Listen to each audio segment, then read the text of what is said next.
Alright, guys, I'm just gonna start with UFC London was so shit.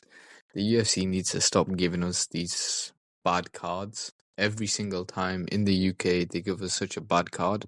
With that main event, we saw our own Leon Edwards just get destroyed for 4 rounds by Sean Brady.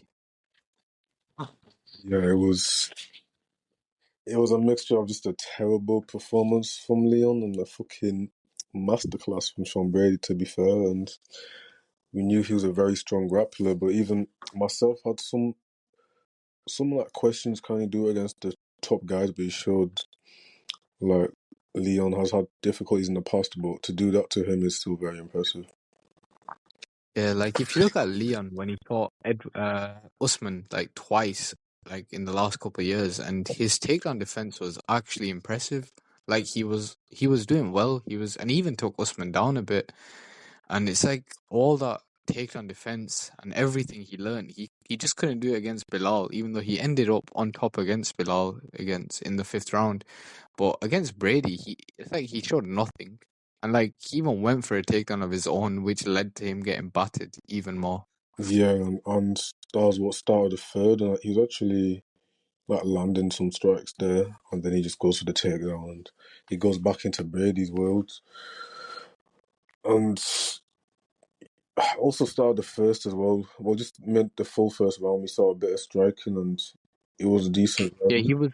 he was looking good on the feet. Like he was landing some good counter strikes. His left hand was looking clean, straight down the pipe. But then, like it's like mentally he looked broken every time Brady took him down. Yeah, Like it looked like he wasn't even trying to get back up. it was. Obviously, it's a bit of that mental factor, but also it's kind of just like when you're outmatched and you can't do anything, it's gonna look like that. Like he literally probably just couldn't get out those positions, and maybe he could have tried a bit harder certain times. But the finish was beautiful. It was like a very surgical guillotine from Brady. It's like super patient. A lot of people would have rushed it, but he showed his like grappling expertise there and like his submission game as well. We've not seen too much of it yet. Yeah, but I was actually really impressed with him. Like I didn't think he was that good. I didn't think his wrestling or his submission game was that good. But yeah, he impressed me a lot. Like I didn't expect that from Brady. Definitely. I think one big factor is that when he got battered by Bilal, I was like, damn, this guy got beat the fuck up. Like, he didn't do anything in that fight, really. Bilal made him look kind of subpar, like average ranked guy, but obviously dominating Burns as well. Recently forgot about that. So, he's not in. I think that's just on Bilal's part though. Like Bilal is very underrated. Like people do underrate him. So Yeah, anytime he beats someone, people are like, he's not really that good. definitely he's underrated himself. So, Brady, he's in his prime now as well. What was he, 32? So, it's a good time for him. He's going to be ranked number one pretty much, and obviously Shavkat's next in line, but that puts him in and around title conversations. Yeah, he's around the title picture now, and it's out of nowhere really. I didn't know, I didn't expect to start the year with Sean Brady as a top five welterweight of all time, and not all time, All or time, like yes sir. in the current rankings. Yeah, I Uh, didn't expect that. yeah, unexpected, but he took, what was it, 3 weeks notice, or was it four, something like that. But he took it. Like, that's a good way to get yourself up there. Take these short notice fights. But Beating a former champ, yeah, exactly. someone as high as Leon Edwards, like these are the risks you got to take in fighting, and he took a risk. He fought like the former champ in his home country on a couple weeks' notice, no training camp really. Yeah, Yeah, no, it's a risk, London. But let's get back to Leon, and a lot of people saying he's kind of done and he's getting a lot of hate, like rightfully so. But I think a lot of the hate is just it's very mean. But yeah, he did not look good at all, and it's kind of tough to see where he goes from here. It feels like even though he's only 33, which seems like prime, it feels like in his time in the division is kind of yeah. It's like over at the top. just the way he was talking the whole week as well. Like he was just kept talking about Bilal, Bilal, Bilal.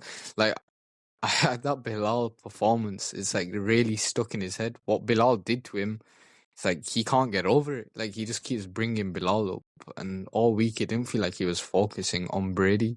It felt like, oh, Bilal. I want Bilal badly. Yeah, I was thinking that as well. Like he's clearly got a grudge there. It's a bit of a that's like a bit of a rivalry, but I don't really know if we'll see that. Well, third match technically. No, I'm not sure if we'll see that, but he also said he would want to go to 185 before, and yeah, now that his time division's looking a bit dodgy, like he could go up. I'm not really too sure how he do there, but what do you think about 185? Yeah, I don't know. I think that like if he can fill out well enough for 185, if he takes his time properly and with the right matchups, because obviously 185's got quite a few wrestlers as well. But like somebody like Strickland, like if he goes up and fights somebody like Strickland, that'd be quite interesting. I think he can beat Strickland. Yeah, there's some winnable matches, and there's some kind of horror matches for him, like Hamza, which obviously he's booked to fight Hamza 3 times, and obviously he's wanting to get the belt. He might have to go through someone like him, or even a DDP would be a tough one. Like he might be Yeah. someone that just kind of like fucking overwhelms Leon. But Yeah, you've got some good strikers, like some vets, and then you've got some like just newer guys in the division as well. So like guys, you've got Izzy, Rob, Strickland. You'd say they're more the vets. He could, and they're all strikers mainly, so he could fight any of them. And then obviously you got Barallo and Anthony Hernandez, but he's a grappler, I'm sure. yeah, he's a grappler. Like he'll probably go for quite a bit. Um, but you got Imavov as well. Like he'll mix it up, but it'll be interesting. He's kind of like he's 6'2". He's quite lean, but obviously if he put on the muscle, he would be kind of normal middleweight size, I think. Yeah, or even Paulo Costa. Oh Imagine yeah, him going up to fight that'd Paulo be a crazy Costa. match. I'll probably favour Leon in that as well, actually. But Costa's got Yeah, his own but the issues that he needs power. to worry about. He needs to try to stay in the fucking top of the rankings, to be honest. But yeah, with Leon though, imagine him fighting Costa. I can actually imagine him trying to go for a takedown or something. Yeah, he would. But Costa's so strong that it'll be tough. That's actually an interesting matchup, though. A random matchup I really thought about. Yeah, That'll probably but be a there's good some like good matchups. introduction if he goes to 185, actually. Yeah, but I think because he's such a high ranked guy, I think he'd have to go for someone a bit ranked higher, Yeah. like maybe even a Jared Cannonier. Oh yeah, that'll be interesting. But if he's wanting to stay in 170, like he's fought, I believe it's 6 wrestlers in a row, which obviously you can't make excuses. You have to fight the guys at the top. But if he stays at 170, I'm sure him and the fans will want to see him against a striker. So maybe a Ian Gary matchup would be interesting. Yeah, that Ian Gary would actually be perfect. It makes so much sense for him to fight Ian Gary. They even have that bit of like history. Gary trained at Renegades, and then they sparred, and then they're kind of having like a bit of a back and forth saying like how the sparring went. So obviously, they got a bit of built-in history there. Yeah, or even if JDM does lose against Bilal, you could rebook that fight. Oh yeah, definitely. Like they'll both be coming off losses, and that's still an interesting matchup. I think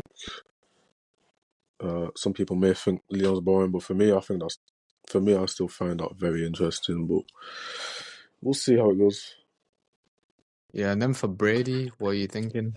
Brady is like he's gonna be ranked number 1 now. Shavkat should be next in line, but just anybody, either he can wait out, but I don't think that's a good idea. So anybody near the top, so like an Usman, a Buckley, Yeah, someone like Buckley's that. coming off a couple wins. Usman's coming off a couple losses, but they're all against high level guys. Yeah, like I think the best bet for him staying active. Like let's say if he got an Usman fight and he beat Usman, even though like he's not winning the world, he'd just be like building his resume, be like solidifying his next title shot. Yeah, that's how most of these guys make their resumes, beating old Yeah, guys. especially at welterweight, people just go through all the fucking old guys, come to the top. When he'll be Yeah, like the old guy in that's like what a they few all do. years that people are coming for Yeah, but like he's only got one loss as well, and that is against the champ the Bilal champion. Muhammad. Yeah, So he's done well. Brady's he's come through the division well. He's fought guys, and obviously he's just beat the former champ. So yeah, there's a couple of interesting fights that can be made in that division as well, and we will be talking about that. yeah.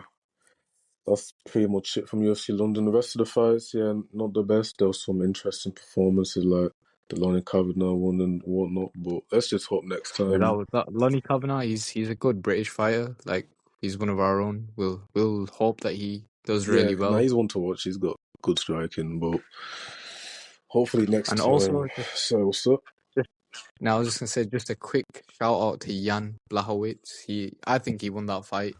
I think Ulberg lost it. Ulberg, like this, just quick one. This like new era of light heavyweights, like the ones that are coming up, are just terrible. Yeah, yeah, Jan 42, and he's still pretty much having a fight where most people thought he won. It's a bit dodgy, like heavyweight. I can't lie. Like if Ankalaev can beat Pereira again, he might just be sitting there for a while at the top. Yeah, but yeah, Jan won that fight, and yeah, I don't know what the judges thought. But yeah, that's it for that card. There wasn't really much that happened. Like I said at the start, the UFC loves giving Britain shit cards. Yeah, next one needs to be better. It might be Paddy headlining or some shit. Nah, we'll see though. Yeah, but it'd be a good fight to be fair, because if Paddy beats Chandler, he's Yeah, gonna fight another top they'd guy. give him a top guy in England. That would be interesting. Yeah, maybe an Aspinall title defense in Oh, England. and fucking another interim defense. That'd Interim. be fucking torture. Yeah, but anyway, guys, let us know what you thought about the fights, about the card, and where you see these two fighters and just all the fighters on the card going in the future. Yeah, thanks for watching. Make sure to like and subscribe.